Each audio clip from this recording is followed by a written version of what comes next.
And here's one of the platoon sergeants talking. Platoon Sergeant Robert Jemison. At first light, we sent out a patrol. Staff Sergeant Sidney Cohen, Spec 4 Arthur L. Bronson, and 3 other men were picked to go, says Jemison. They saved us from being surprised. They spotted the enemy on their way back into an attack position.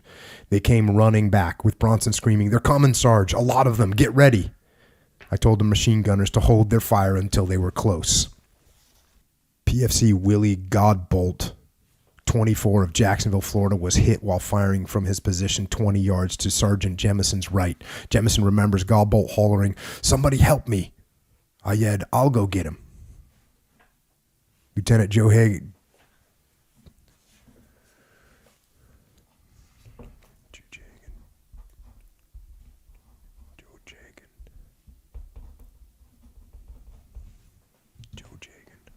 I'm going to go with Joe Jagan.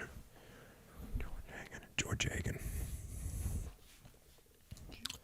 PFC Willie F. Godbolt, 24 of Jacksonville, Florida, was hit while firing from his position 20 yards to Sergeant Jemison's right. Jemison remembers Godbolt was hollering, "Somebody help me." I yelled, "I'll go get him." Lieutenant George Hagan yelled back, "No, I will." George Hagan moved out of his position in the foxhole to help Godbolt and was shot. This was 10 minutes or so from the time the firing first broke out. Struck in the back of the head, Lieutenant John Lance Jack Joe Jagan was killed instantly. The man he was trying to save, PFC Godbolt, died of his wounds shortly afterward.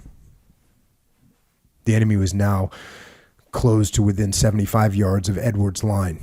They were firing furiously, some crouched low and at times crawling on their hands and knees. Others, no taller than the elephant grass they were passing through, came on standing up and shooting. They advanced, screaming at each other and Edwards' men. Leaders were blowing whistles and using hand and arm signals.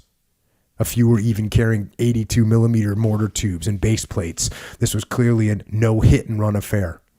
They'd come to stay.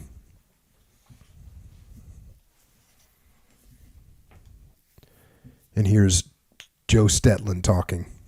Or John Stetland. Here's John Stetland talking. It seemed like half a battalion hit us all at once. He hit us headlong and he hit us strong. I thought we were going to be overrun.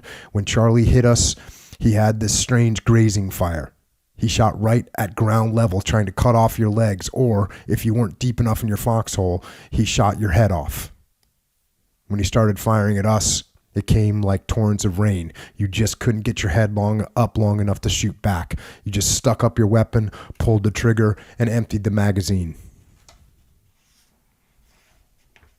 Lieutenant Charlie Hastings, our forward air controller, had already swung into action. Sensing disaster, Hastings made an immediate instinctive decision. I used the code word "broken arrow," which meant the American unit in contact was in danger of being overrun, and we received all available aircraft in South Vietnam for close air support. We had aircraft stacked at 1,000-foot intervals from 7,000 feet to 35,000 feet, each waiting to receive a target and deliver their ordnance.